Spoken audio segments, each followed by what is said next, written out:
ایک عورت کی تربیت کا امتحان بہو بننے کے بعد اور اخلاق کا امتحان بننے کے بعد ہوتا ہے۔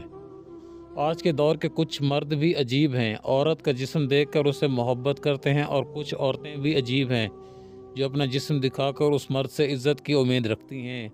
ہر تکلیف اذیت نہیں ہوتی، کچھ تکلیفیں ایسی بھی ہوتی ہیں جو انسان کو بہت صابر بنا دیتی ہیں، اور صبر کرنے والے لوگ اللہ کو بہت پسند ہوتے ہیں۔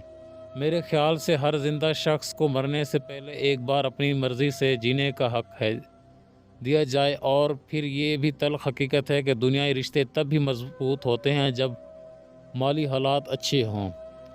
دوستو، مزید اس طرح کے ویڈیو دیکھنے کے لیے ہمارے یوٹیوب چینل کو سبسکرائب کر دیں اور لائک کر دیں۔